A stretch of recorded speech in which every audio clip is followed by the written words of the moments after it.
अज़ीज़ नाज़रीन, मयारी उर्दू में आप तमाम का दिली खैर मक़दम है। उम्मीद है आप तमाम खैर व आफ़ियत से होंगे और आपकी पढ़ाई बेहतर चल रही होगी। नाज़रीन, जैसा कि आपने थंबनेल में देखा, आज हम लोग फोर्ट विलियम कॉलेज के हवाले से नहायत अहम मौज़ूई सवाल व जवाब को देखने वाले हैं और ये आपके निसाब का आखिरी चैप्टर है। आज आपके निसाब के फर्स्ट सेमेस्टर 11th क्लास का फर्स्ट सेमेस्टर मुकम्मल होने वाला है। इसमें हम लोग फोर्ट विलियम कॉलेज के हवाले से बहुत से अहम मौज़ूई सवाल जवाब को देखेंगे। उम्मीद है कि आपके इम्तिहान में इन्हीं में से सवाल पूछे जाएंगे। फोर्ट विलियम कॉलेज में से 10 मौज़ूई सवालात आएंगे। मैं कोशिश करूँगा, मैंने कोशिश किया है कि उन तमाम को मैं इसमें ले सकूँ। नाज़रीन, चूँकि कल ही आपका इम्तिहान है और इस वीडियो को बनाने में चूँकि ज़ाती मसरूफ़ियात की वजह से वक्त नहीं निकल पाता। मैं बहुत कोशिश करता हूँ कि जल्द से जल्द वक्त निकाल लूँ, लेकिन वक्त नहीं निकल पाता, इस वजह से ताख़िर हो गई। आप इसे पढ़ लें, बहुत आसान होगा, ज़्यादा कुछ नहीं है, आप याद कर लेंगे इंशाल्लाह। और मैं आपके इम्तिहान के हवाले से दुआगो हूँ। आप तमाम इम्तियाज़ी नंबरात हासिल करेंगे। अच्छे से जाइए, इम्तिहान दीजिए, घबराने की ज़रूरत नहीं है। आपको जो पढ़ाया गया है आप उनको रिवाइज़ कर लीजिए और इम्तिहान में जाइए। इंशाल्लाह आप देखेंगे कि आपका इम्तिहान बहुत उम्दा जाएगा। तो नाज़रीन, चलिए, चूँकि वक्त कम है, बहुत जल्द इसे अपलोड करना है, इसलिए मैं ज़्यादा वक्त नहीं लेता हूँ, इस वीडियो को शुरू करता हूँ। आइए देखते हैं फोर्ट विलियम कॉलेज के अहम सवाल व जवाब को। पहला सवाल है, फोर्ट विलियम कॉलेज का क़याम कब अमल में आया? तो फोर्ट विलियम कॉलेज का क़याम 4 मई 1800 ईस्वी को अमल में आया। देखिए, यहाँ पे ये है कि इसकी बुनियाद तो पड़ गई थी 10 जुलाई को, लेकिन 10 जुलाई को क्या है कि मतलब जैसे होता है ना कि कॉलेज मुकम्मल हो गया था 10 जुलाई 1800 ईस्वी को, लेकिन उसको पीछे किया गया, इसलिए 4 मई को इसलिए लाया गया डेट को कि 4 मई 1799 को अंग्रेज़ जो है वो टीपू सुल्तान को शिकस्त देते हैं। तो इसी तारीख़ को यादगार के तौर पे, जैसे होता है ना कि सालाना हम लोग जश्न मनाते हैं, तो 4 मई के तौर पर जो है ना उसको इन्होंने 10 जुलाई से पीछे ला करके 4 मई कर दिया है। ये आपके जहन में होना चाहिए कि कॉलेज की जो तामीर है, कॉलेज मुकम्मल हो चुका था 10 जुलाई 1800 को, लेकिन जो नेक्स्ट एनिवर्सरी मनाया गया तो उसमें 10 जुलाई नहीं 4 मई हुआ। 4 मई इसलिए किया गया क्योंकि 1799 में टीपू सुल्तान को एक जंग में शिकस्त दी गई थी, तो उसे यादगार के तौर पे मनाने के लिए इन्होंने 4 मई कर दिया गया था। तो इसमें भी हमारे लिए या तो समझिए आप तंज़ है या तो हमारे लिए शर्मिंदगी की बात है कि 4 मई को वो लोग, हालांकि फोर्ट विलियम कॉलेज हमारे लिए अहम है बाद में, लेकिन उस ज़माने में अंग्रेज़ जो है यादगार के तौर पे भी उस वक्त उस चीज़ को मना रहे हैं जिसमें हमारी ही शिकस्त हुई थी। बहरहाल, तो फोर्ट विलियम कॉलेज इस वजह से जो है अमल की जो तारीख़ है वो 4 मई 1800 ईस्वी है, याद रखिएगा। तो 10 जुलाई अगर कहीं आता है तो वहाँ कन्फ्यूज़ होने की ज़रूरत नहीं, वहाँ मुकम्मल हो चुका था। अगर मान लीजिए अगर कुछ नहीं करता तो 10 जुलाई ही होता नेक्स्ट ईयर। आज हम लोग 10 जुलाई ही पढ़ते हैं, लेकिन चूँकि उन लोगों ने उस शिकस्त की तारीख़ को यादगार के तौर पर मनाना चाहा और फिर 4 मई कर दिया उसको, 10 जुलाई नहीं 4 मई किया। ठीक है, अगले सवाल को देखिए। फोर्ट विलियम कॉलेज का क़याम किस शहर में अमल में आया? तो फोर्ट विलियम कॉलेज का क़याम कलकत्ता शहर में अमल में आया। देखिए, कलकत्ता में एक इमारत है राइटर्स बिल्डिंग के नाम से, तारीख़ी इमारत है राइटर्स बिल्डिंग। तो राइटर्स बिल्डिंग में इस कॉलेज का क़याम अमल में आया। ये भी सवाल हो सकता है कि फोर्ट विलियम कॉलेज का क़याम किस इमारत में अमल में आया? तो राइटर्स बिल्डिंग, राइटर जैसे लिखते हैं ना इंग्लिश में WRITERS, राइटर्स, तो राइटर्स बिल्डिंग में ये कॉलेज का क़याम अमल में आया। अच्छा, मैं आपको बता दूं, इसकी एक तारीख़ भी है, ज़रा आप जान लें कि फोर्ट विलियम कॉलेज तो 1800 ईस्वी में अमल में आया, लेकिन 1799 में ही राइटर्स बिल्डिंग में एक मदरसा कायम किया गया था ओरिएंटल सेमिनरी के नाम से। ठीक है, जॉन बार्थविक गिलक्रिस्ट ने कायम किया था ओरिएंटल सेमिनरी, इसको भी आप याद रखिएगा, ओरिएंटल सेमिनरी को। तो ओरिएंटल सेमिनरी क्या है कि अंग्रेज़ों को हिंदुस्तानी तालीम दी जाती थी। ठीक है, हिंदुस्तानी ज़बानों की तालीम दी जाती थी। ओरिएंटल सेमिनरी ये मतलब छोटे पैमाने पर ये मदरसा था। इसके बाद जो है इसी को फ़रोग़ दे करके फोर्ट विलियम कॉलेज का क़याम लाया गया। ठीक है, राइटर्स बिल्डिंग में ही। तो याद रखिएगा कि फोर्ट विलियम कॉलेज किसकी तरक्की याफ्ता शक्ल है, तो आपको याद रखना है ओरिएंटल सेमिनरी। चलिए, और किस इमारत में? तो राइटर्स बिल्डिंग में। ये सब जहन में रखिएगा, क्योंकि अगर हर बात को सवाल में अगर लिखने लगे तो कम से कम 300-400 सवाल हो जाएगा, इसलिए बहुत सारी चीज़ों को हमें समझना भी पड़ता है। ठीक है ना। चलिए आगे बढ़ते हैं। फोर्ट विलियम कॉलेज की बुनियाद किस गवर्नर जनरल ने डाली?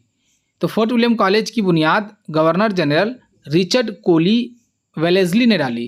कहीं पे मार्क्विस भी लिखा जाता, तो मार्क्विस चूँकि वो ओहदा है, टाइटल बोलते हैं ना, लक़ब है। इसका पूरा नाम है governor general Richard Colley Wellesley इनका नाम है। ये गवर्नर जनरल ऑफ बंगाल थे, बंगाल के governor general.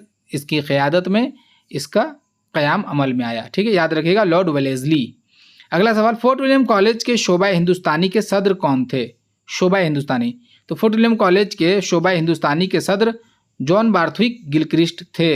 John Barthwick Gilchrist. अब शोबा हिंदुस्तानी क्या है? जैसे आप जानते हैं ना, कॉलेज में अलग अलग शोबा होता है। ठीक है, जैसे स्कूल में क्लासरूम, उसी तरह से कॉलेजों में शोबा होता है और उसमें फिर क्लासरूम होते हैं। ठीक है, तो शोबा हिंदुस्तानी जो है, हिंदुस्तानी उस वक्त जो है ना उर्दू ज़बान के लिए ख़ास तौर पे इस्तेमाल किया जाता था, हिंदुस्तानी का लफ्ज़।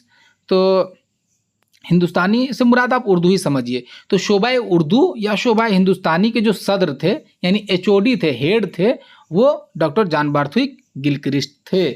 बात समझ में आ रही है? अगला सवाल देखिए, फोर्ट विलियम कॉलेज का क़याम किस गरज से अमल में आया? यानी कि इस कॉलेज को कायम करने का मकसद क्या था? तो जैसा कि ओरिएंटल सेमिनरी का मकसद था, वही इसका है कि फोर्ट विलियम कॉलेज का क़याम हिंदुस्तान में आने वाले अंग्रेज़ अफसरान को हिंदुस्तानी ज़बान और कल्चर से वाकिफ़ कराने की गरज से अमल में आया। यानी फोर्ट विलियम कॉलेज को इसलिए कायम किया गया था कि हिंदुस्तान में जो अंग्रेज़ अफसरान आ रहे थे काम करने के लिए, अहदेदारान जो थे यहाँ पे आते थे अंग्रेज़, तो उनको चूँकि हिंदुस्तानी ज़बान नहीं आती थी, वो हिंदुस्तानी कल्चर, तहज़ीब व तमद्दुन व सक़ाफ़त से वाकिफ़ नहीं थे, तो इन चीज़ों से वाकिफ़ कराने के लिए यहाँ पे इस कॉलेज का क़याम अमल में आया था। ठीक है, फोर्ट विलियम कॉलेज के प्रिंसिपल को क्या कहा जाता था?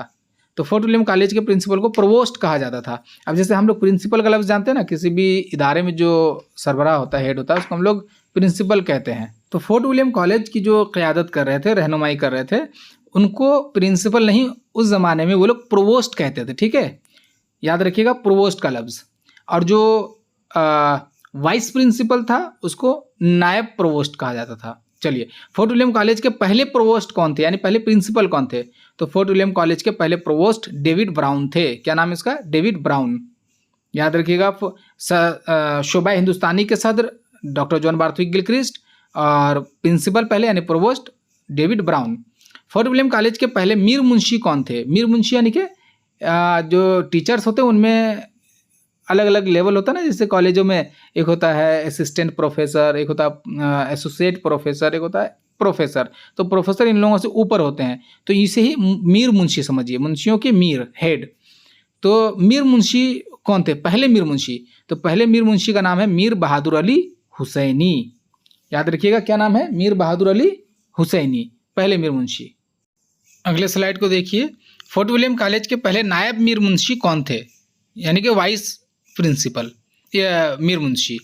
तो फोर्ट विलियम कॉलेज के पहले नायब मीर मुंशी तरनी चंद मित्रा थे। फोर्ट विलियम कॉलेज के मीर मुंशी की तनख्वाह कितनी थी? तो मीर मुंशी की तनख्वाह 200 रुपये माहवार, यानी कि महीने में 200 रुपये मिला करता था। फोर्ट विलियम कॉलेज के नायब मीर मुंशी की तनख्वाह कितनी थी? तो 80 रुपये।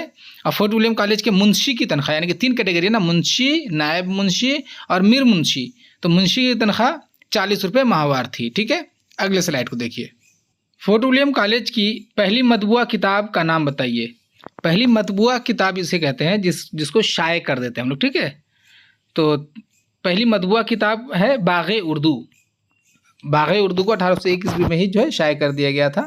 तो पहली मतबूआ किताब का नाम है बाग़े उर्दू। याद रखिएगा, बाग़े उर्दू किस किताब का तर्जमा है?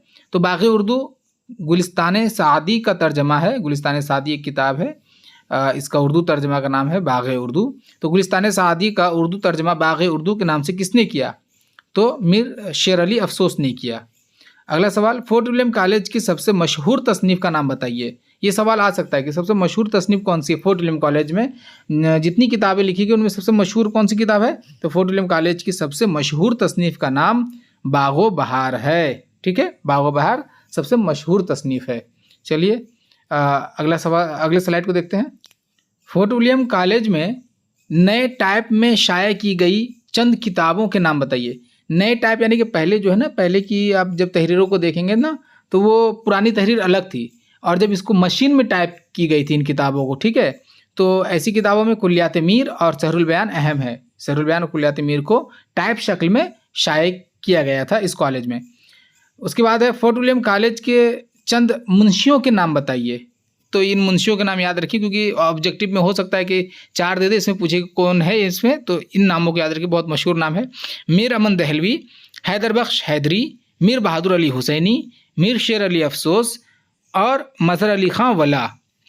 ये लोग अहम मीर मुंशी हैं। इसके अलावा भी बहुत से हैं, लेकिन ये बहुत अहम मशहूर नाम है, इसलिए आपके लेवल के हिसाब से ये बेहतर है।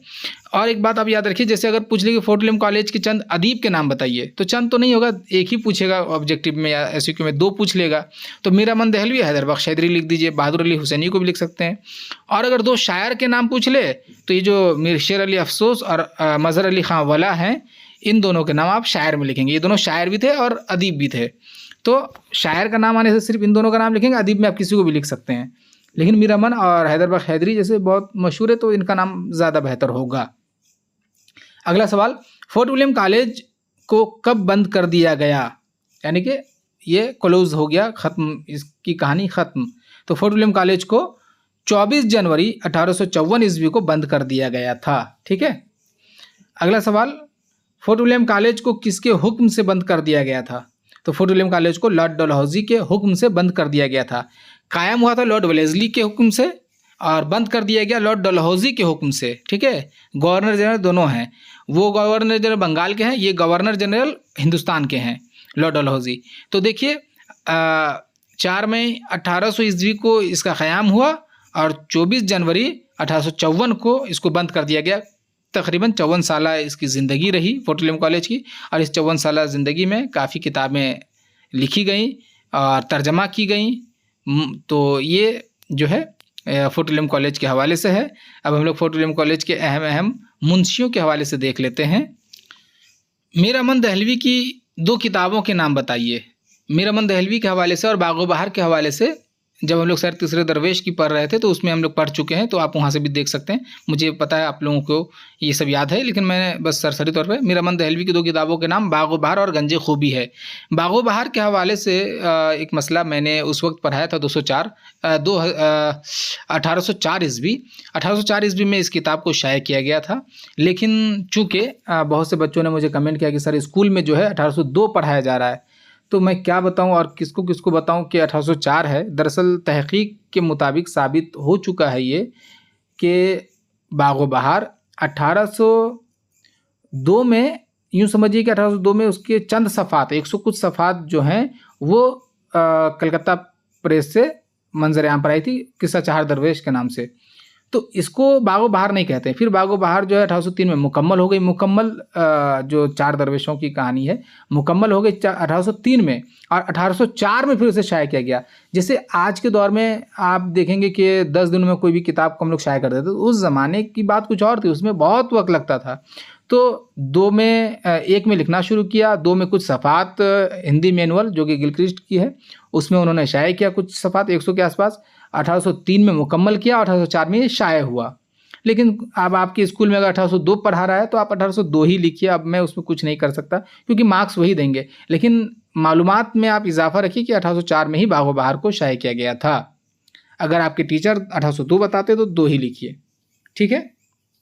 अगला सवाल है कि मीर शेर अली अफसोस की 2 किताबों के नाम बताइए। तो मीर शेर अली अफसोस की 2 किताबों के नाम है बाग़े उर्दू और आराइश महफिल। उसके बाद हैदर बख्श हैदरी की 2 किताबों के नाम, तो इनकी 2 किताबों का नाम है तोता कहानी और किस्सा महरोमा।